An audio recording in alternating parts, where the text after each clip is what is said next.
अब यहाँ पर प्राण की उपासना को लेकर के कहते हैं, इंद्रियों का प्रसंग है, तो इंद्रियों को लेकर के अब यहाँ पर कौन श्रेष्ठ है, 5 ज्ञानेंद्रिय, 5 कर्मेंद्रिय और अंतःकरण के मध्य में कौन श्रेष्ठ है उसको यहाँ पर वर्णन करते हैं। और उपासना के फल का भी वर्णन करते हैं। तो इस प्रकार से कहते हैं, ओम यो हा वै ज्येष्ठम च श्रेष्ठम च वेद।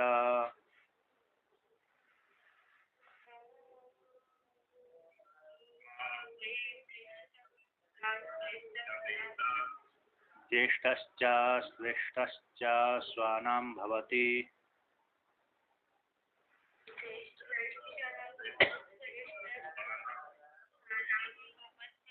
प्राणो वै ज्येष्ठश्च श्रेष्ठश्च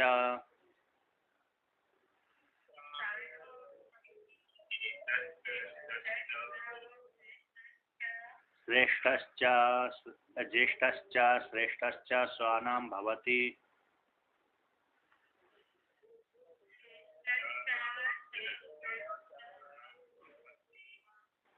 अपि च येषां बुभूषति य एवं वेद।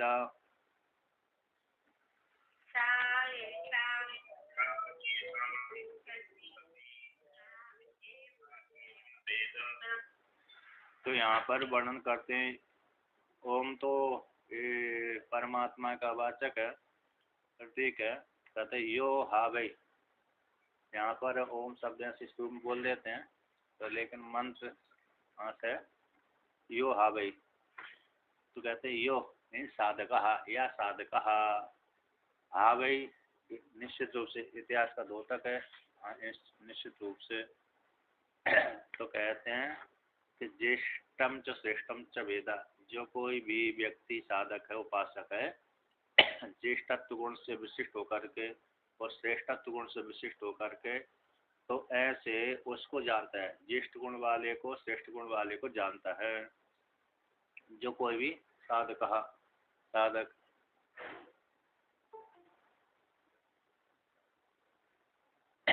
तो कहते हैं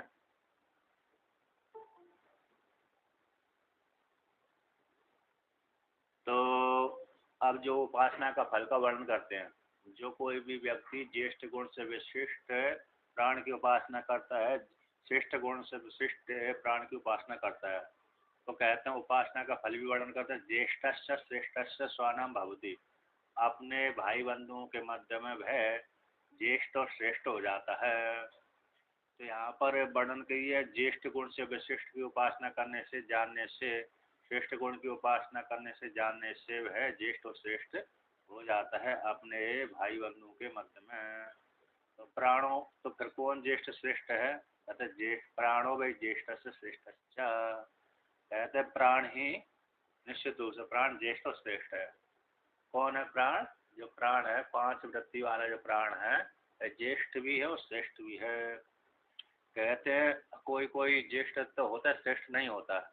कोई कोई ज्येष्ठ, जैसे बड़ा भाई ज्येष्ठ तो है लेकिन श्रेष्ठ नहीं है, गुण से विशिष्ट, तो जो गुणों से श्रेष्ठ है छोटा भाई हो जाता है। गुणों से विशिष्ट छोटा भाई है, लेकिन आयु में तो ज्येष्ठ बड़ा भाई रहता है, तो उसको लेना चाहिए कि मध्यम को। कहते जो गुणों में श्रेष्ठ है और उसको तो उसकी प्रधानता हो जाती है, लेकिन यहाँ पर गुणों में भी श्रेष्ठ है और आयु में भी श्रेष्ठ है। ज्येष्ठ आयु में भी ज्येष्ठ है प्राण और गुणों में श्रेष्ठ है, इसलिए ऐसे प्राण में ऐसा नहीं है। किसी किसी में अरे भाइयों में ज्येष्ठत्व श्रेष्ठत्व को लेकर के विकल्प हो जाता है, लेकिन यहाँ पर तो प्राण में कोई विकल्प नहीं है, ज्येष्ठ भी है श्रेष्ठ भी है। अब जो कोई भी ज्येष्ठ गुण से विशिष्ट प्राण की उपासना करना चाहता है, श्रेष्ठ गुण से विशिष्ट प्राण की उपासना करना चाहता है, तो करता है। तो कहते जो जो उपासक है श्रेष्ठ होने की इच्छा करता है, अन्य सभी का स्वामी बनने की इच्छा करता है, तो ऐसे ज्येष्ठ और श्रेष्ठ गुण से विशिष्ट होकर के प्राण की उपासना करे, तो ज्येष्ठ से श्रेष्ठ से स्वानां भवति या अपि चाहे ये शाम भविष्यति या एवं वेद, जो इस प्रकार से इन सभी के मध्य में ज्येष्ठ श्रेष्ठ होने की इच्छा करता है, होना चाहता है, तो वह इस प्रकार से अपने परिवार भाई बंधुओं के मध्य में ज्येष्ठ श्रेष्ठ होना चाहता है, तो इस प्रकार से जानकर उपासना करे। तो प्राण ज्येष्ठ है, प्राणी श्रेष्ठ है। तो प्राण की उपासना करने से वह अपने भाई बंधुओं के मध्य में ज्येष्ठ और श्रेष्ठ हो जाता है। तो इस प्रकार से वर्णन किया। अब भगवान भास्कर इसका व्याख्यान करते हैं कि यह कश्चिद आवै इति अवधारणार्थो यो ज्येष्ठ यो ज्येष्ठ श्रेष्ठ गुणम भक्षमाणम वेदा असौ भवति येव ज्येष्ठश्च श्रेष्ठश्च। कहते जो कोई भी साधक है, जो कोई भी साधक है, उपासक है, भाव प्रधान निर्देशो ज्येष्ठत्व श्रेष्ठत्व गुणम इति अर्थ। कहते हैं जो कोई भी ज्येष्ठ और श्रेष्ठ हुए, ज्येष्ठ और श्रेष्ठ गुण से जो कहे जाने वाले हैं, आगे कहे जाने वाले उसको जानता है। जानने वाला जानता असौ भवति। तो जो जानने वाला उपासक है वह भी कैसा हो जाता है? ज्येष्ठ और श्रेष्ठ हो जाता है। जो कोई भी ज्येष्ठ गुण से और श्रेष्ठ गुण से जो कहे जाने वाले हैं उनको जानकर उपासना करता है तो जानने वाला साधक भी उसी गुण से विशिष्ट हो जाता है। तो जो जिसका ज्यादा चिंतन करता है तो ज्यादा चिंतन करने से कहते उसी के गुण दोषों को प्राप्त कर लेता है। ठीक है ना? क्या प्राप्त कर लेता है? उसी के गुण और दोषों को वह प्राप्त कर लेता है। तो इस प्रकार से वर्णन किया। जैसे हमने किसी का ज्यादा चिंतन करने लगे तो हम भी उसी के गुणों को चिंतन करते करते करते उसी के स्वभाव वाले हो जाते हैं। उसी प्रकार से तो प्राण की उपासना करने से तो प्राण उससे गुण से विशिष्ट है। तो ऐसे गुण से विशिष्ट हो जाने से प्राण के गुण उसमें उपासक में भी आ जाते हैं। उपास्य के गुण उपासक में आ जाते हैं। जैसे कोई भी किसी की उपासना करे, उपासना मतलब उसका ज्यादा चिंतन करे, तो उसके गुण स्वाभाविक रूप से उसके शरीर में मन में प्रवेश कर जाते। जब मन में प्रवेश कर गए तो फिर वही वाणी में भी प्रवेश हो जाता है, वही शरीर में अभिलक्षित दिखने लगता है क्या ना? अभी अरे लौकिक उदाहरण तो ये भी है, संग का असर हो जाता है। लौकिक उदाहरण को है कि जो कोई किसी का पुरुष ने संग किया तो ज्वारी के साथ संग किया, उसकी उपासना करी, ज्वारी की उपासना करी, तो वह भी जुआ खेलने सीख जाता है। शराबी के साथ शराबी की उपासना करी किसी व्यक्ति ने तो वह भी शराब पीना सीख जाता है। ये उसकी उपासना का फल हो गया, क्योंकि उसने संग किसके साथ किया? संग यानी उपासना। उसके ऐसे व्यक्तियों के साथ उपासना करी, संग किया, तो संग का असर हो गया कि वह भी शराब पीने लगता है, जुआ खेलने लगता है।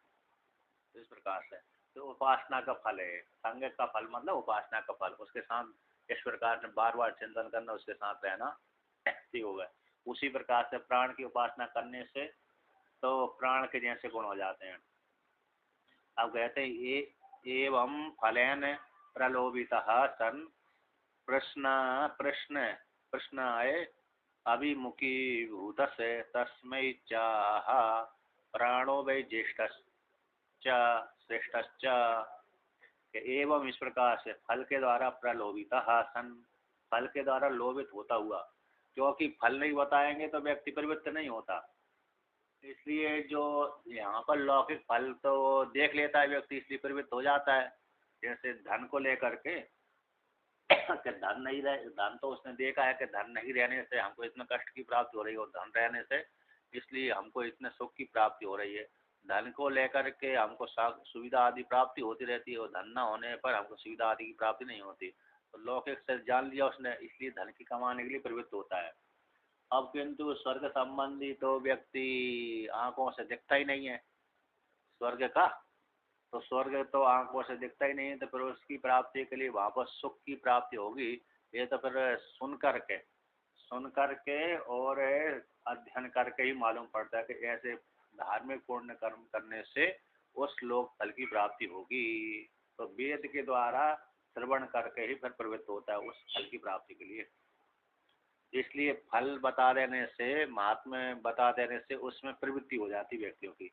इसलिए तो एवं फल के द्वारा प्रलोभिता सन, फल के द्वारा लोभित होता हुआ लोभ कराता हुआ, फल से लोभित होता हुआ व्यक्ति कृष्ण के अभिमुखीभूत हो जाता है कि तुम इस प्रकार से यदि ऐसा कर्म करोगे तो तुमको इस प्रकार की फल की प्राप्ति होगी। तो कृष्ण के अभिमुख भूत जो हुआ है प्राप्ति के लिए, तो उसके लिए कहते हैं जो अभिमुख भूत हो गया और शिष्य, तो ऐसे आचार्य है, आचार्य और शिष्य के लिए कहता। 3 नंबर है ना, 3 नंबर जो कृष्ण की ओर अभिमुखीभूत हो गया शिष्य यानी अधिकारी, उसके लिए आचार्य कहते हैं। आहा तस्मै, उसके लिए, उसी शिष्य के लिए आचार्य, आचार्य कहते हैं कि जो इस प्रकार से ऐसा फल को चाहता है। यहाँ पर ऐसा बहुत, अच्छा यहाँ पर 2 बार पाठ आएगा यो,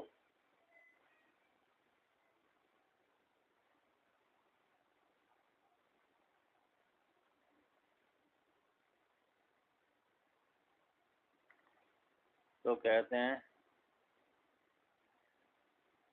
अरे ये शब्द से पुनर् उपादान अन्व्यार्थ अन्वय करिए। कृष्णाय को असौ ज्येष्ठ शिष्ट, यहाँ पर जो प्रश्न आया ना, प्रश्न की अभिमुख होते, अब कहते हैं जो फल के द्वारा प्रलोभित होता हो गया कि कौन ज्येष्ठ और श्रेष्ठ गुण से विशिष्ट प्राण की उपासना करने से तो उसको उस फल की प्राप्ति हो जाती है। तो यहाँ पर कहते हैं कृष्ण की और कृष्ण के लिए अभिमुखीभूत होता हुआ जो शिष्य है उसके लिए कहते हैं कि वह प्रश्न क्या था कि को असौ ज्येष्ठ से श्रेष्ठ, ऐसा वर्णन किया था कि ज्येष्ठत्व गुण से विशिष्ट और श्रेष्ठत्व गुण से विशिष्ट की उपासना करता है तो वह भी अपने भाई बंधुओं के मध्य में ज्येष्ठ श्रेष्ठ हो जाता है। तो ज्येष्ठ श्रेष्ठ है कौन, ऐसा प्रश्न को लेकर के आचार्य उसके लिए कहते हैं।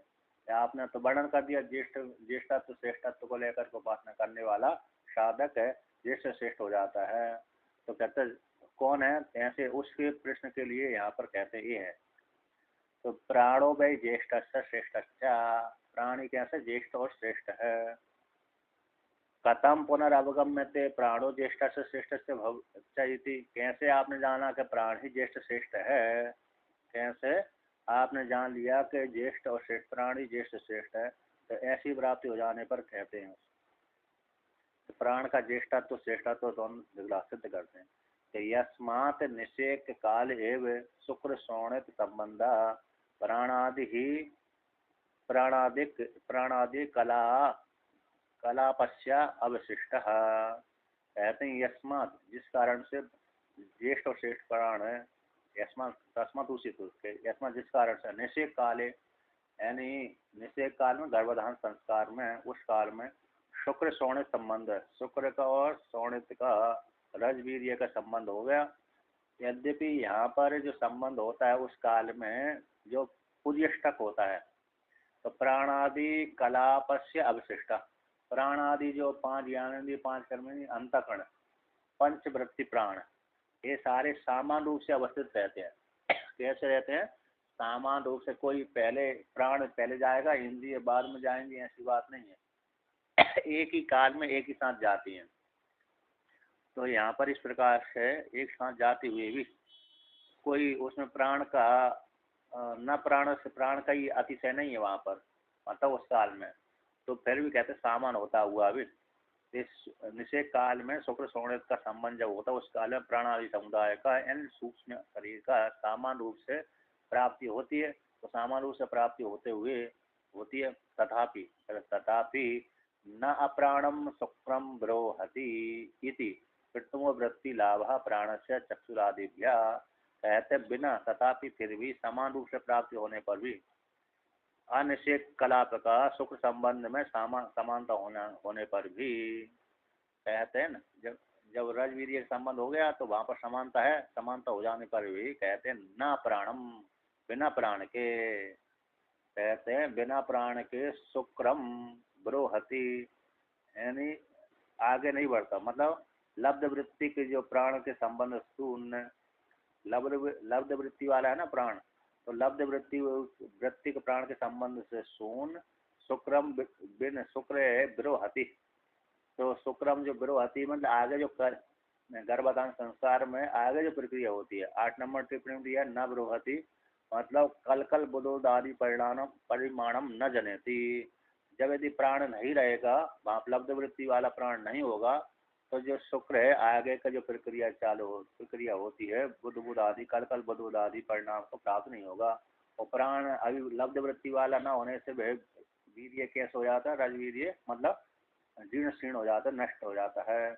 इसलिए तो कहते हैं प्रथमो वृत्ति लाभा, इसलिए सबसे पहले प्राण की ही वृत्ति लाभ होती है। तो प्राण का ही प्राण से प्राण की वृत्ति लाभ होता है। चक्षुरादिव्य, चक्षुरादियों की अपेक्षा से प्राण पहले से वृत्ति लाभ करने वाला होकर के आगे की प्रक्रिया चालू होती है। कल कल बुध आदि की जब संबंध हो जाता है, तो संबंध होने के पश्चात कल कल बुध आदि की प्रक्रिया को ये प्राण ही प्रवृत्त करता है।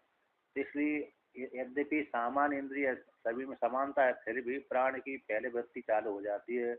इसलिए राजवीर्य को नष्ट नहीं होने देता और कल कल बुध आदि की प्राप्ति होकर के फिर गर्भ स्थापित हो जाता है, आगे की वृत्ति प्राप्त हो जाता है। अब कहते हैं यथा जिस प्रकार से तस्मा ज्येष्ठत्व अधिकम तुल्यम संबंध विशेष अंगीकृत ज्येष्ठत्व। अब कहते हैं अतो इसी हेतु से, किस हेतु से, प्रथम वृत्ति लाभात है कि गर्भाधान संस्कार में कल कल बुध आदि के लिए प्राण का लब्ध वृत्ति वाला हो जाता है पहले ही प्रथम प्राप्ति हो जाने से। पहले इंद्रियों अन्य इंद्रियों की अपेक्षा, अन्य ज्ञान इंद्रिय कर्मेंद्रिय और अंतःकरण की अपेक्षा प्राण का प्रथम वृत्ति लाभ हो जाने से, इसी हेतु से प्राण कहते हैं ज्येष्ठ है। वैसा यानी आयु से, वयस यानी आयु, आयु से ही प्राण कैसे ज्येष्ठ है इस प्रकार से। और श्रेष्ठ भी है क्योंकि प्रथम सारी पांच कर्मेंद्रिय और अंतःकरण से पहले ही वृत्ति लाभ वाला हो गया। वो कम रहे और ना रहे, वृत्ति लाभ न करे तो वीर्य नष्ट आदि हो जाए।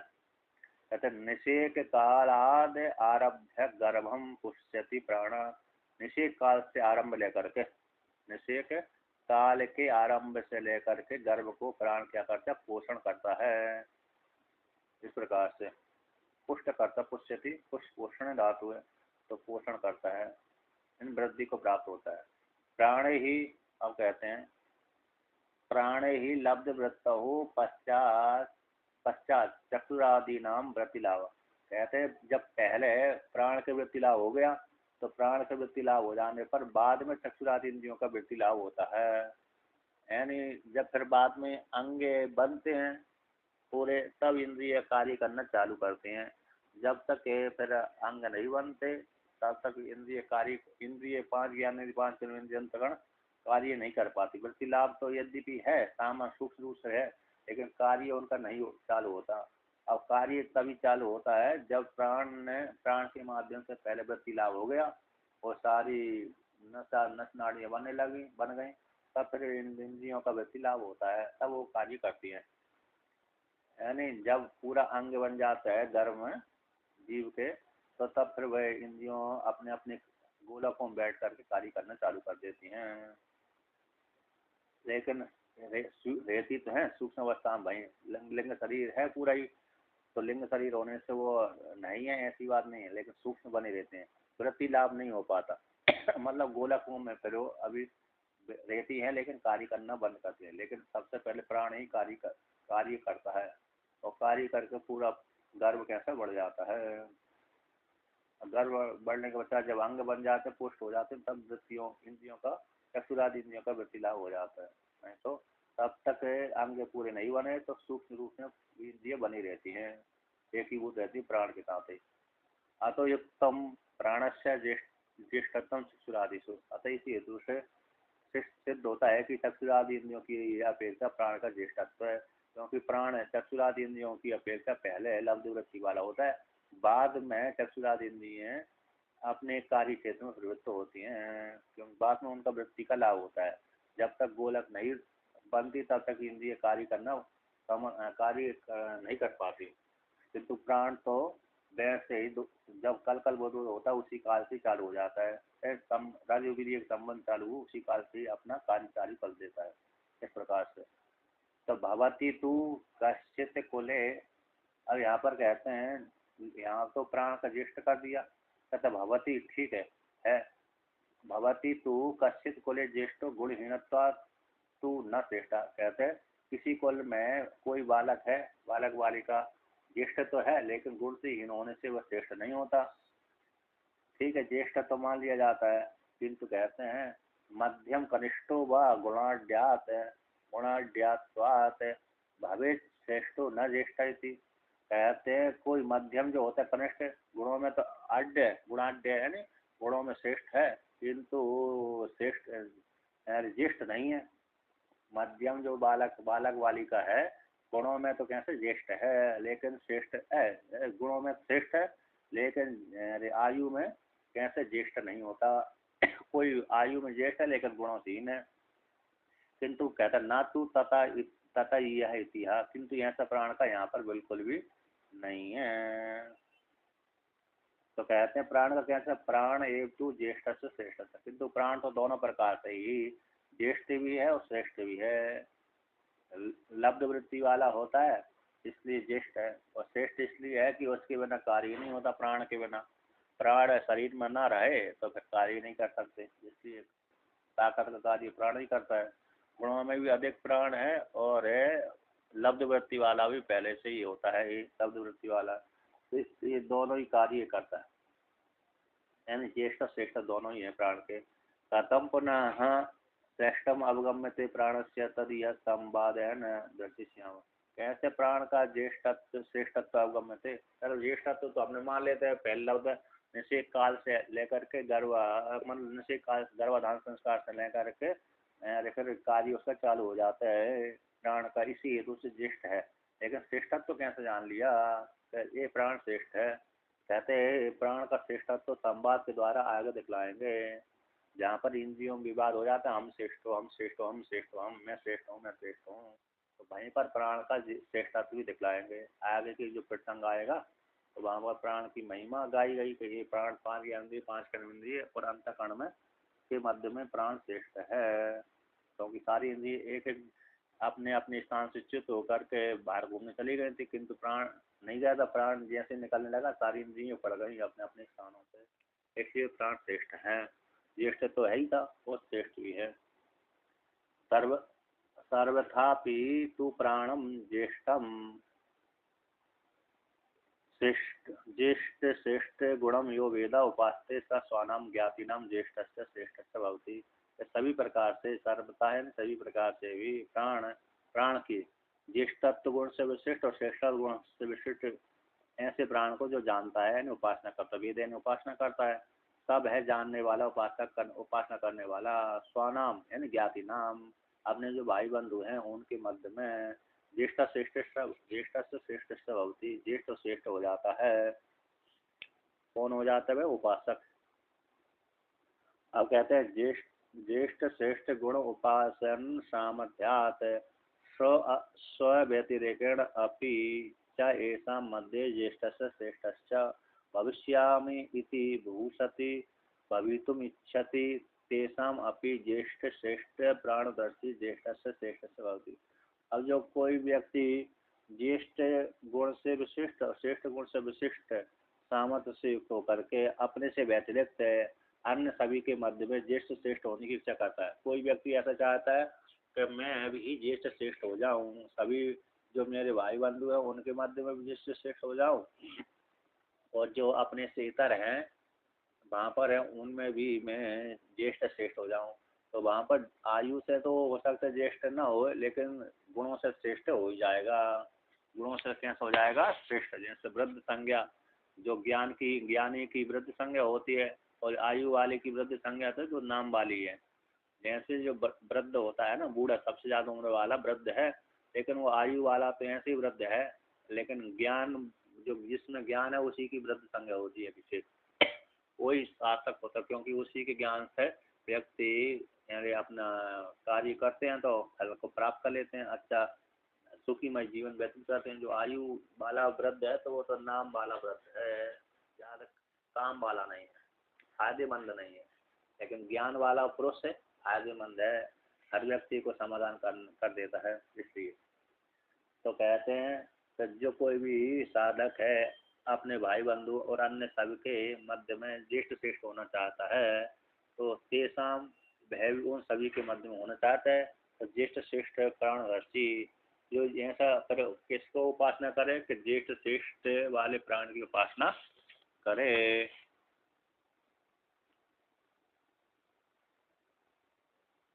क्या नहीं, कौन करे?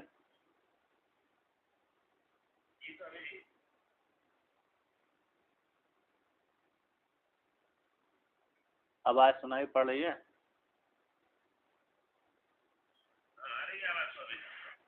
अच्छा अच्छा।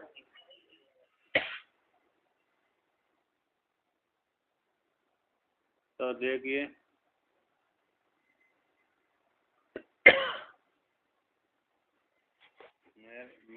यहाँ पर कहते हैं जो व्यक्ति कोई है ना ज्येष्ठ और श्रेष्ठ होने की इच्छा करता है, ऐसे जो प्राणदर्शी है ना, प्राण को उपासना करने वाला, ज्येष्ठ श्रेष्ठ प्राणदर्शी वो ज्येष्ठ श्रेष्ठ भक्ति, ज्येष्ठ से श्रेष्ठ से भक्ति, मतलब जो ज्येष्ठ श्रेष्ठ होने की इच्छा करता है वो ज्येष्ठ श्रेष्ठ प्राण की उपासना करे।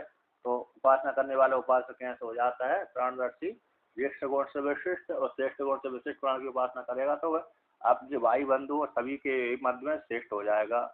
ज्येष्ठ भली ना होए लेकिन श्रेष्ठ तो निश्चित रूप से हो जाएगा। इस प्रकार से कहते ननु वयो निमित्तम ज्येष्ठत्वं तदिच्छातः कथम भवति इति उच्यते। तो कहते हैं ननु, कहते वयो निमित्तम, किसके निमित्त? तो वयो निमित्तम ज्येष्ठत्वम, वयो के निमित्त को लेकर ज्येष्ठत्व है, उसकी तद इच्छा से कथम भवति, ज्येष्ठ होने की इच्छा है तो पर कैसे होगा? आयु से कैसे होगा? वयो निमित्तम ज्येष्ठम, आयु को लेकर के ज्येष्ठ होता है। अब उससे उसकी इच्छा है कि ज्येष्ठ होने की, तो कैसे होगा? ज्येष्ठ होने की इच्छा करने वाले व्यक्ति को कैसे ज्येष्ठत्व की प्राप्ति होगी? तो कहते ना न ऐसा दोष, इसमें कोई दोष नहीं है, क्योंकि वो तो अब आयु से तो नहीं हो सकते ज्येष्ठ, श्रेष्ठ तो ठीक है गुणों से, ज्येष्ठ होने की इच्छा होगी तो पर कैसे होगा? कहते प्राण बद वृत्ति लाभ से ज्येष्ठत्व विवक्षत्वात्, यहाँ पर कहते हैं प्राण के समान वृत्ति लाभ का ही ज्येष्ठत्व की विवक्षा की गई है। जैसे प्राण पहले से निषेध काल से आरंभ करके, अरे सबसे पहले वही प्रारंभ उत्पन्न होता वृत्ति लाभ करता है, इसलिए प्राण की ज्येष्ठत्व कहा गया है ना। उसी प्रकार से है, यह भी सारे गुण से युक्त होकर के सभी को वृत्ति प्रदान करता है। कभी किसको वृत्ति प्रदान करता है? अपने भाई बंधु आदि के माँ को, इसलिए वो ज्येष्ठ और श्रेष्ठ हो जाता है। यहाँ पर टीका में वर्णन किया यथा प्राण करते अस्नादि प्रयुक्त चक्षुरादि नाम वृत्ति लाभस्य, ऐसे प्राण प्राण करते प्राण के द्वारा, तो कैसे प्राण वृत्ति लाभ करता है? अरे 1443 नंबर पृष्ठ पर,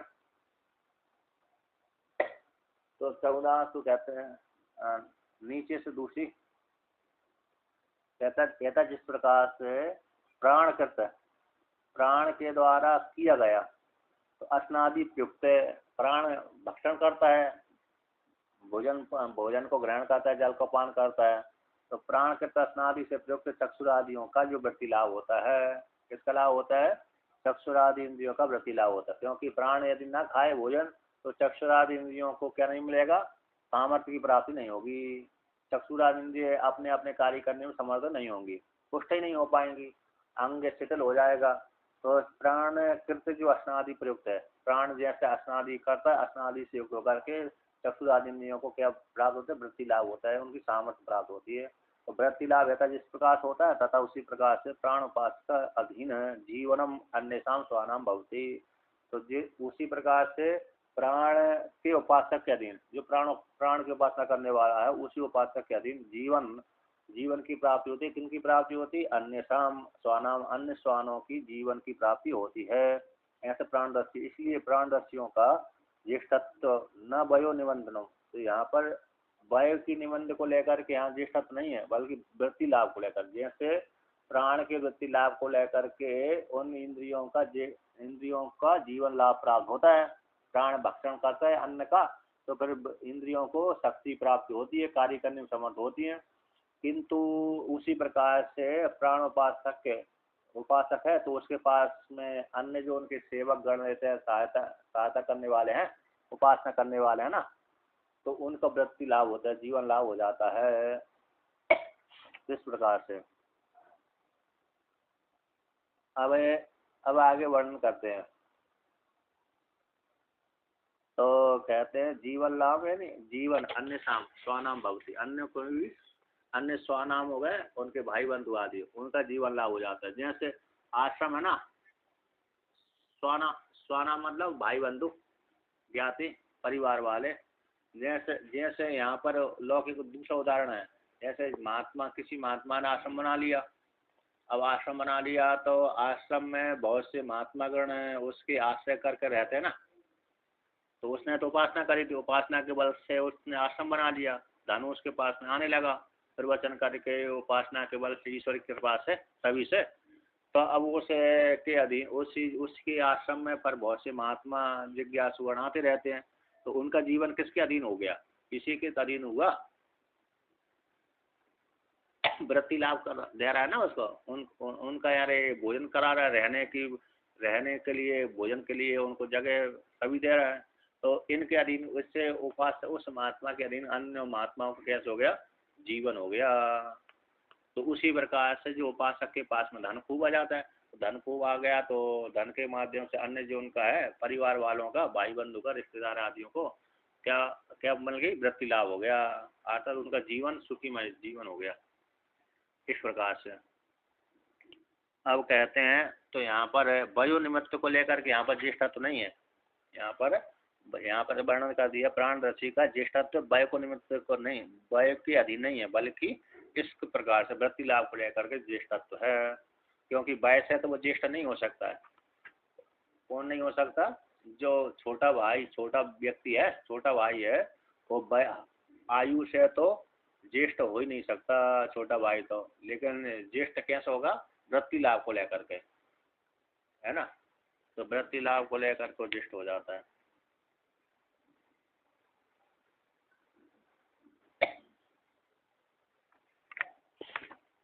हाँ, धन को लेकर धन, क्योंकि उसके पास में ज्ञान है, तो ज्ञान के माध्यम से उसके पास में धन कमा लिया, और धन कमाता है। और धन कमाता है तो उसके, अब जैसे है ना, जैसे अरे आप ही मान लीजिए जो नौकरी करते हैं लोग। अब नौकरी करते हैं तो फिर उन नौकरी से बच्चों को ही पालते हैं, पत्नी को ही पालते हैं, और बच्चों के साथ साथ जो अन्य भाइयों को ही पालते हैं, माता पिता को ही पालते हैं ना। जो जिसने नौकरी की है ना, धन कमाया, तो अन्यों का कैसे, अन्यों के जो जो उसके धन को लेकर के उसके जीवन, अन्य जो भाई बंधु है उसके आश्रय करके रहते हैं, इसलिए वो उन सभी के मध्य में कैसे ज्येष्ठ श्रेष्ठ हो गया। श्रेष्ठ तो है ही है, और ज्येष्ठ भी होगा, वृत्ति दे रहा है ना उनको सभी को जीवन। इन धन कमा करके उनको देता है, तो उनके माध्यम से, उस धन के माध्यम से उनका वृत्ति लाभ हो रहा है, मतलब उनका जीवन अच्छा सुखीमय जीवन व्यतीत हो रहा है। यही है वहाँ पर। और वृत्ति लाभ को लेकर के ज्येष्ठत्व है, यहाँ पर आयु को लेकर ज्येष्ठत्व तो नहीं है, इस प्रकार जान लेना चाहिए। अब एक वर्णन कर दिया। अब वशिष्ठ गुण से विशिष्ट को लेकर के बाकी उपासना का वर्णन करते हैं। यहाँ पर प्राण का ज्येष्ठ श्रेष्ठ कर दिया। अब वशिष्ठत्व गुण को लेकर के प्राण की उपासना को वर्णन कर दिया। तो दूसरी उपासना कहते हैं यो हा बेहि वशिष्ठाम वेद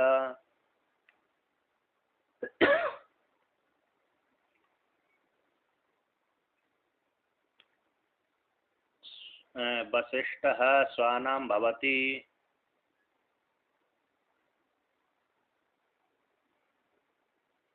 वाग्वै वशिष्ठ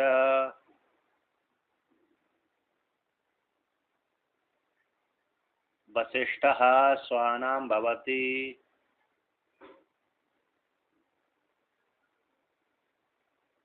अपि च येषां बुभूषति य एवं वेद।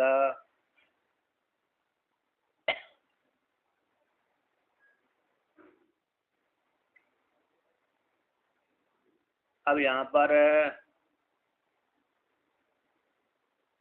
इदानीं प्राण का ही वशिष्ठत्व संपत्ति आयतनत्व प्रजात्व लक्षण 5 गुण इति प्रथम तेषाम एक एक के क्रम से बाघ चक्षु आदि कहते हैं। यहाँ पर जो वशिष्ठ गुण है ना, 1 नंबर टिप्पणी में लिखा है तो वर्तमान काल प्राण का ही वशिष्ठत्व है, प्राण का ही प्रतिष्ठात्व गुण है, प्राण का ही संपत्ति गुण है, और प्राण का ही आयतनत्व गुण है, और प्राण का ही प्रजातित्व लक्षण वाला गुण है। ये प्राण के 5 गुण हैं। इसको दिखलाने के लिए पहले एक एक क्रम से एक एक इंद्रियों के गुणों को दिखलाते हैं। जो इंद्रियों में एक प्रधान प्रधान गुण है ना, वो प्राण के ही धर्म है। इंद्रियों में जो एक एक गुण विशिष्ट है, तो जिस गुण को कहाँ से आ रहा है, प्राण की शक्ति को लेकर के इंद्रिय में ये गुण आया है, इसलिए प्राण के गुण है। जैसे इंद्रियों ने सारे अपने अपने गुणों को प्राण में आरोप कर दिया कि ये हमारा जो विशेष गुण था वो आपका ही है, इसलिए आपका ही है, इसलिए हम आपसे भिन्न नहीं रहे, इसलिए है। बसाने वाला बसाने वाला तो देख, तो वहां पर इसलिए प्राण ने अपनी उपाधि दे दिया सारी इंद्रियों को। जब उन्होंने सारी इंद्रियों ने अपने अपने गुणों को कहते हैं हमारे में जो गुण है वो आपकी कृपा से, आपकी इच्छा से, आपकी कृपा के द्वारा हमारे में आया हुआ है, इसलिए वो हमारा नहीं है बल्कि आपके भी गुण है। इसलिए आप वशिष्ठ गुण वाले हैं, क्योंकि आपके रहने पर ही हम बसते निवास करते हैं, आप ना रहें तो हम भी नहीं रह सकते। इसी हेतु से तो फिर इंद्रियों ने जब अपने अपने धर्मों को प्राण में आरोप कर दिया, तो प्राण ने कहा ठीक है, अब मेरे नाम से आप प्रसिद्धि को प्राप्त हो। तो सारी इंद्रियों को क्या बोलते हैं, प्राण। सारी इंद्रियों को प्राण बोलते हैं ना, प्राण शब्द से सारी इंद्रिया जाती है। अंतःकरण में जाता है 5 ज्ञानी 5 कर्म सभी, और 5 प्राण तो है ये, लेकिन इंद्रियों को भी प्राण बोलते हैं। अब यहाँ पर एक एक इंद्रिय के विशिष्ट उपासना का फल वर्णन करते हैं, वो प्राण के धर्म है। तो यो यानी यह है साधका। हाँ भाई, वशिष्ठाम वेदा, जो वशिष्ठा नामक गुण को जानता है, तो वशिष्ठा नाम गुण को जानने वाले उपासक को कहते हैं वशिष्ठा स्वानाम भवती। कहते वह अपने भाई बंधुओं के मध्य में, स्वानाम यानी स्व शब्द का अर्थ होता है स्वयं, आत्मा, आत्मीय, ज्ञाति और धन, ये 4 अर्थ होते हैं स्व के। आत्मा और आत्मीय, आत्मा स्वयं हो गई, आत्मीय यानी पुत्र आदि हो गए आत्मीय ना, और ज्ञाति यानी भाई बंधु हो गए, और धन यानी जो धन जड़ धन हो गया, जड़ सोना चांदी भी हो गया, और पशु आदि हो गए धन, इस प्रकार से। तो स्व शब्द के 4 अर्थ होते हैं। एक तो स्वयं आत्मा हो गई, दूसरा स्व शब्द का आत्मीय यानी पुत्र पत्नी माता पिता हो गए, फिर दूसरे फिर ज्ञाति मतलब भाई बंधु, और अन्य भाई बंधु हो गए, थोड़े थोड़े दूर हो गए, है ना। आत्मीय शब्द कह देने से अपनी पुत्र पत्नी माता पिता आ जाते हैं, पर इसके बजाय उससे बाहर थोड़े दूर हो जाते हैं, उनको ज्ञाति बोल देते हैं। तो ये सारे, और कहते हैं धन, 100 शब्द से धन का वाचक हो जाता है धन, ये सारे इस 100 शब्द कहते हैं। तो कहते हैं स्वानम भवती, जो कहते हैं वशिष्ठा स्वानम भवती, वशिष्ठ बसाने वाला। वशिष्ठ शब्द का अर्थ होता है वशिष्ठ, सभी को बसाता है अपने, वशिष्ठ सभी में बसता है और सभी को बसाता है, सभी में बसता है इसलिए वशिष्ठ है, और सभी को बसाता है इसलिए वशिष्ठ है।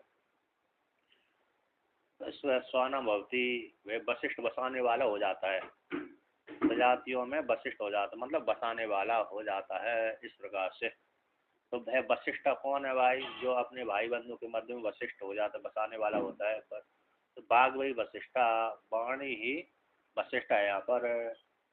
वशिष्ठ श्वानम भवती, कि जो कोई भी, या अपि चाहे भूसती, यही होता है, जो कोई व्यक्ति ऐसा चाहता है कि मैं भी सभी को बसाने वाला हूँ, ऐसे जान इच्छा है किसी व्यक्ति की, किसी साधक की, किसी उपासक की, तो मैं भी इन सभी को बसाने वाला हो जाऊं। तो फिर कहते हैं वो ऐसे यदि चाहता है तो फिर वो भी बाक इंद्रियों को वशिष्ठ गुण से युक्त होकर के उपासना करे, बाक इंद्रियों को वशिष्ठ गुण से युक्त होकर के उपासना करें। तो यहाँ पर प्राण प्राण की उपासना है, प्राण रूप हिरण्य गर्भ है। जो प्राण की उपासना मतलब जो पंचवृत्ति वाला प्राण को नहीं लेकर के जो प्राण चल रहा है वो हिरण्य गर्भ है। कौन है वो प्राण, कौन है, हिरण्य गर्भ है। और बाघ कौन है, वो अग्नि देवता, बाघ के अभिमानी देवता कौन है, अग्नि देवता है, ठीक है ना। इस दृष्टि से उपासना करना है, ना कि सीधा इंद्रिय की उपासना करना है, तो फिर वो तो जड़ हो गई, है ना। तो जड़ की उपासना नहीं, लेकिन उसका अभिमानी देवता, तात्पर्य रूप से अभिमानी देवता जाता है। तो प्राण शब्द से प्राण का अभिमानी देवता कौन है, हिरण्यगर्भ है। प्राण शब्द से वायु, महावायु, महावायु की उपासना हो जाएगी। महावायु में प्राण, प्राण यानी हिरण्यगर्भ है, तो हिरण्यगर्भ की उपासना हो जाएगी। तो सोपाधिक ब्रह्म, जो सबल सोपाधिक ब्रह्म है उस प्रकार सोपाधिक हिरण्यगर्भ है, कार्य ब्रह्म, तो इस प्रकार से आता है। तो कहते हैं भाई तो स्वानाम भवती, जो अपने में भाई बंधुओं के मध्य में अरे वशिष्ठ गुण को चाहता है, वशिष्ठ होना चाहता है, तो वह भी इस प्रकार से वायु मतलब कौन बाघ है, जो वशिष्ठ गुण वाली बाघ है, वायु का अभिमान देवता अग्नि देवता है। तो अग्नि देवता वो हिरण्यगर्भ से भिन्न नहीं है, उसका अंग विशेष ही है, हिरण्यगर्भ का कैसे एक अंग विशेष है। इस प्रकार से अग्नि देवता से युक्त होकर के हिरण्यगर्भ की उपासना, अतः अग्नि देवता की उपासना करे। इंद्रियों में कई जो मेरी बाघ इंद्रिय है वो अग्नि देवता है, बाघ है जो मेरी बाघ इंद्रिय कौन है, वो अग्नि देवता है। इस प्रकार से उपासना करेगा तो अग्नि की उपासना हो जाने से उसको इस प्रकार से धर्म मतलब वशिष्ठ गुण की प्राप्ति हो जाएगी, बसाने वाला हो जाएगा, तेजस्वी हो जाएगा। तो जैसी उपासना करेगा उसी प्रकार फल प्राप्त होता है। तो भगवान भास्कर इसका व्याख्यान करते हैं, यो हा वे वशिष्ठाम वेदा वशिष्ठ श्रवाणाम भवती, जो कोई उपासक है वशिष्ठ रूप वशिष्ठ गुण से विशिष्ट गुण से उक्त होकर के इंद्रिय को उपासना करता है, तो वशिष्ठ स्वाना भवती, वह सारे भाई बंधुओं के मध्य में, अपने भाई बंधुओं के ज्ञातियों के मध्य में वशिष्ठ हो जाता है, बसाने वाला हो जाता है। तदर्शन अनुरूपण फलम, कहता है दर्शन के अनुरूप फल की प्राप्ति होती है, दर्शन के अनुरूप फल की प्राप्ति हो जाती है। येषां च ज्ञाति व्यतिरेकेण वशिष्ठो भवितुम इच्छति तेषां च वशिष्ठो भवति, कहते हैं येषां च कि जिन व्यक्तियों के मध्य में ज्ञाति से व्यतिरिक्त अपने भाई बंधुओं से मध्य भाई बंधुओं से भिन्न वशिष्ठ होना चाहता है, यानी परिवार वालों में अपने जो भाई बंधु हैं उनसे भिन्न जो अन्य है उनके मध्य में ही वशिष्ठ होना चाहता है। जैसे नेता हो जाता है ना, नेता राजा है, राजा बसाने वाला ही तो होता है, अपने भाई बंधुओं को तो बसाता ही है लेकिन रक्षा करता है, लेकिन दूसरे को भी अन्य है ना, ब्राह्मण है, क्षत्रिय है, शूद्र आदि सभी को बसाता है, तो बसाने वाला होगा ना। तो कहते हैं जो कोई भी व्यक्ति अपने भाई बंधु से अतिरिक्त अन्य का भी वशिष्ठ बसाने की इच्छा करता है, होने की इच्छा करता है, तेषां च वशिष्ठ भवति, तो ऐसा उपासक है जो कहता है कि अपने अन्य अपने भाई बंधुओं से भिन्न कोई बसाने वाला, अपने भाई बंधु को तो बसाता ही है लेकिन साथ साथ अपने भाई बंधुओं से भिन्न समाज वाले लोगों को भी, मतलब अपने सब धर्म के लोगों को भी बसाना चाहता है, वो है ना, होने की इच्छा कर बसाने वाला चाहता है। तो वह भी इस प्रकार से वशिष्ठ वशिष्ठ भव जाती, वशिष्ठ भवती, बसाने वाला हो जाता है, इस गुण से विशिष्ट होकर के उपासना करता है। तो कहते हैं उच्चताम तरीको असो वशिष्ठ, जब भाई जो अन्य वशिष्ठ गुण से वशिष्ठ होने की इच्छा करता है, वशिष्ठ होने की इच्छा होकर उपासना करता है, तो वशिष्ठ वशिष्ठ गुण से युक्त होकर के दूसरे को बसाने वाला हो जाता है। तो उच्चताम कहिए तरीको असो वशिष्ठ, तो कौन है वशिष्ठ, तथा बाघ वही वशिष्ठ, वाणी वशिष्ठ है। बासयति अतिशयन बसते बाइति वशिष्ठा, तो बासयति बस अतिशय रूप से बसाता है, बासयति इति बसते बसते वशिष्ठा, तो बासयति बसति बसते बसते इति वशिष्ठा, तो बासयति तो वशिष्ठा, बस्ती स्वयं निवास करता है इसलिए वशिष्ठा है, अथवा दूसरे को बसाता है, क्या बताता है, दूसरे को बसाता है इसलिए वशिष्ठा है। बस निवासी धातु ना, कौन सी धातु है, बस निवासी धातु, तो बस निवासी धातु से अरे इष्ठन आदि प्रत्यय करके, इसका इष्ठन आदि प्रत्यय करके वशिष्ठ शब्द बन जाता है। तो कहते हैं बस निवासी धातु को प्रत्यय सुबंध बना करके फिर इष्ठन आदि प्रत्यय कर दिया, तो इसलिए वशिष्ठ शब्द बन गया। तो बसाने वाला स्वयं अतिशय रूप से बसता, इष्ठन प्रत्यय अतिशयन रूप से बसाता है, अतिशय रूप से बसता है, इसलिए वशिष्ठ गला। दूसरे को भी बसाता है और स्वयं भी बसता है, निवास करता है स्वयं भी। जैसे जो स्थान बना लिया उसने, किसी महात्मा ने कहीं कोई स्थान बना लिया, ठीक है ना, तो अब इस स्थान में क्या बसता है, निवास करता है स्वयं भी, तो दूसरे को भी बसा लेता है, वहीं पर बुला लेते हैं, आ जाओ आ जाओ आ जाओ हमारे पास में, बोलता है कि नहीं बोलता है। अब जिस किसी महात्मा ने शरीर वो आश्रम बना लिया, तो धन इकट्ठा करके अब तो अति से बस निवास भी करने लगा वहीं पर, तो दूसरे को बुला करके निवास करवा लेता है कि आ जाओ हमारे पास में यहीं पर निवास करिए। तो दूसरे को और स्वयं को, दोनों को इस प्रकार से अतिशय रूप से दूसरे को भी बसाते हैं और स्वयं भी अतिशय रूप से बसता है, इसलिए उसको कहते हैं वशिष्ठा। तो कहते हैं बाघ मीनो ही धनवंतो बसंती थी अतिशयन। जो बाघमी होता है, बाघमी तेजस्वी, यानी बोलने में पटु कुशल विद्वान, तो ऐसे जो बाग्मी हैं वह धन वाले होते हैं। बाग्मी बाघ हियन क्योंकि जो बाग्मी धन वाले होते हुए बसंती अतिशय रूप से वो निवास करते हैं, मतलब वो वहाँ पर निवास खूब अच्छी प्रकार से निवास करते हैं और दूसरे को भी बसाने वाले हो जाते हैं। मतलब जो बोलने में पटु होते हैं ना, विद्वान होते हैं ना, तो विद्वान क्या करते हैं, निवास करते हैं सभी के बीच, सभी के शरीर में तो निवास ही कर जाते हैं, बसते हैं सभी के शरीर में। अमुक व्यक्ति ये बड़ा विद्वान है, अमुक व्यक्ति ये बड़ा विद्वान है। पर ऐसा विद्वान है तो विद्वान के पास में हर कोई जाता है, फिर उसके बाद धन भी आ जाता है। धन आ गया तो फिर वो दूसरे लोगों को धन दे करके बताते हैं अपने पास कि यहीं पर रहिए, यहीं पर रहिए। ठीक है, धर्मानो जो बागवी जो धर्माला है वो बसंती निवास करते अतिशय रूप से उसी के पास में बहुत से व्यक्ति। ठीक है ना, मतलब यहाँ पर यानी जो अच्छे व्याख्याता धर्मान होते हुए पूर्ण रूप से बात करते हैं, नियम किया है। अच्छे जो व्याख्याता है धनवान होते हुए पूर्ण रूप से वहाँ पर बात करते हैं। यानी बात मतलब ये है जो विद्वान हो गया, विद्वान है ना, तो विद्वान कैसे धनवान भी हो जाता है।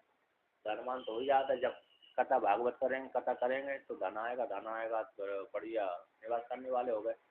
हुआ कि नहीं हुआ? जिसकी कथा अच्छी चलती है तो बाग में जो है कथा अच्छी चलती है, तो फिर उसके बाद धन आने लगा तो फिर उसने बड़ा अरे वो बना लिया, आश्रम आदि बना लिया, तो वहाँ पर निवास करता है। तो कहते हैं आच्छादनार्थस्य बसेर वशिष्ठा। अब तो आच्छादनार्थ का, इसका आच्छादनादि बस धातु आच्छादनार्थ है। आच्छादन आच्छादन अर्थस्य व बसेर है। तो जो बसे धातु है, बस धातु का अर्थ कैसे आच्छादन, बस निवासी आच्छादनार्थ वाली धातु का अर्थ वशिष्ठा। तो आच्छादन आदि प्रदान करते हैं कैसे, जो दूसरा कोई व्यक्ति आया ना उसके शरण में तो उसको आच्छादन आदि दे देता है, अर्थात घर मकान आदि दे देता है, घर मकान घर आदि गृह आदि दे देता है, उसमें व्यक्ति निवास करता है। अभिभवंती ही बाचा बाघिनो अन्यान। कहते हैं बस धातु जो आच्छादनार्थक है उससे भी वशिष्ठा शब्द की निष्पत्ति होती है। आच्छादनार्थक बस धातु का भी अर्थ कैसे हो, वशिष्ठा। और बस निवासी धातु का भी, बस निवासी धातु और बस आच्छादन धातु कौन सी धातु, बस निवासी धातु। ठीक है ना, कई धातु होते हैं, तो बस आच्छादन निवासी अर्थ में धातु एक धातु होती है, बस्ती निवास करता है, और आच्छादन अर्थ में यानी आच्छादन दूसरे को बसाता है। ठीक है ना, दूसरे को आच्छादन करेगा तो स्वयं का तो आच्छादन दूसरे को आच्छादन देता है, दूसरे को यानी जगह देता है, बसाता है अपने पास में। तो स्वयं भी बसता है और दूसरे को भी बसाता है, तो दोनों प्रकार से अतिशय रूप से भी बसता है, बस उसको वशिष्ठ कहते हैं। और आच्छादनादि जो बस आच्छादनार्थ में बस धातु है तो उसका भी अर्थ होगा वशिष्ठा। मतलब समझ में ना, धातु बस निवास है। बस धातु कैसी है, आच्छादन अर्थ में और निवास अर्थ में, तो उसका दोनों का अर्थ कर दिया, स्वयं भी बसता है दूसरे को भी बसाता है आच्छादन आदि के माध्यम से। दूसरे का अर्थ है तो अभिभवंती, तो अभिभवंती रहते हैं तो वाणी के द्वारा। बाघवी व्यक्ति के पास में अन्य व्यक्ति कैसे, वाणी के द्वारा अन्य व्यक्ति कहाँ पर उसके पास में रहते हैं, आच्छा निवास करते हैं। ठीक है ना, और कहते हैं अपनी वाणी से दूसरे को तिरस्कार कर देते हैं। ऐसे तिरस्कार करने अर्थ में अभिभव, अच्छा अभिभवंती बादशाह बाघिनो अन्य। तो अभिभव, यहाँ पर अभिभव का अर्थ अभिभवंती, अभिभवंती का अर्थ होता है भवंती यानी है, रहते हैं, है। लेकिन यहाँ पर अभिभव शब्द का अर्थ तिरस्कार कर दिया, मतलब दबा देते, मतलब जो व्याख्यान करता है ना तिरस्कार नहीं करता।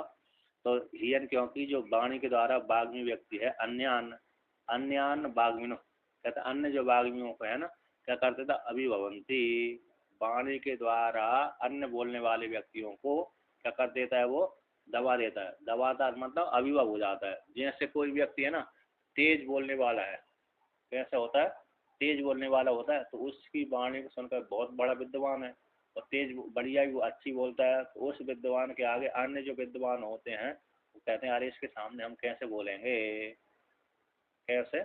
ऐसे कोई कोई कोई व्यक्ति मंच पे जाता है कि नहीं जाता है, मंच में बोलने के लिए जाता है।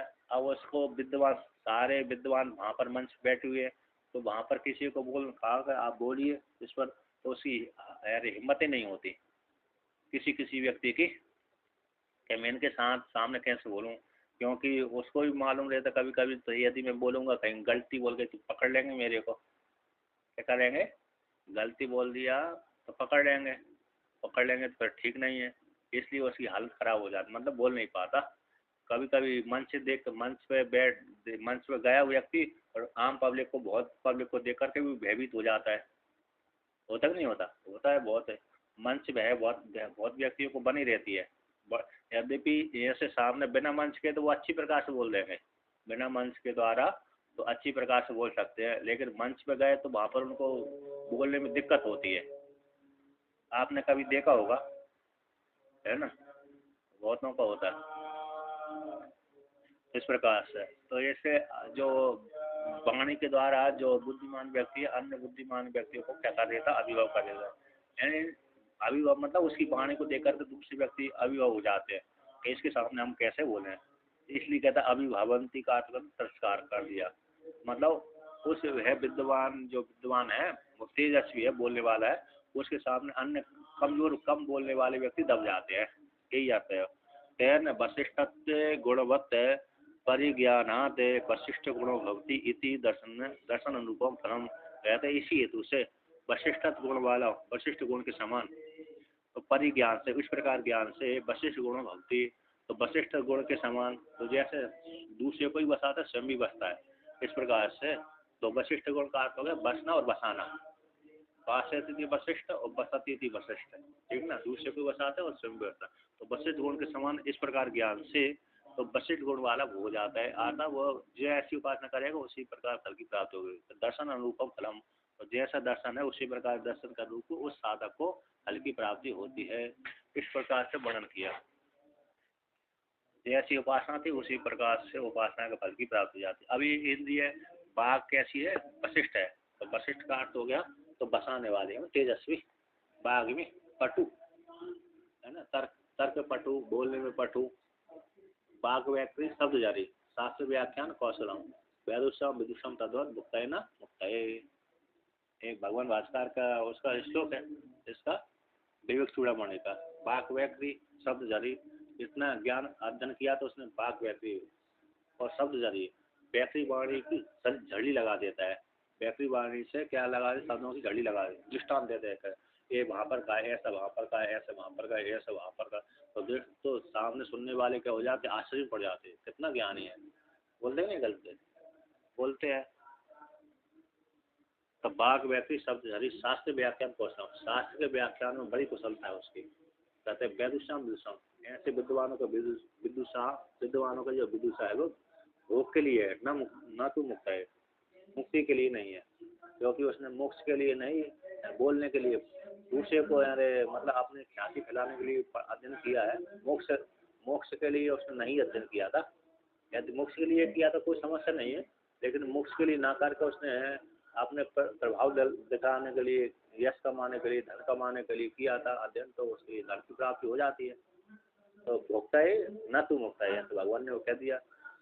तो जो भोग के लिए उसने अध्ययन किया है तो वो भोग ही प्राप्त होगा, मोक्ष के लिए अध्ययन किया तो मोक्ष प्राप्त हो जाएगा, ठीक है ना, ऐसा वहाँ पर आता है। इसलिए बाघ में मतलब जो वाणी वाला व्यक्ति है वो धन कमा लेता है, जिसकी वाणी अच्छी है उसके पास में धन की प्राप्ति हो जाए, वो धन की प्राप्ति आ गई तो दूसरे लोगों का क्या रहता है, बसाता रहता है, स्वयं तो बसता ही है और दूसरे को ही बसाता है, बसाता है नहीं बसाता, बड़े बड़े कथाकार क्या करते हैं, बड़े बड़े कथाकार है यही तो कहते हैं उनकी ये वाणी अच्छी है तो वाणी के माध्यम से लोग आप प्रभावित हो जाते हैं, प्रभावित होकर को धन देते हैं तो जो उनकी सेवा करने वाले व्यक्ति हैं भक्तगण आदि तो उनको बताती है, ये स्पष्ट गुण है।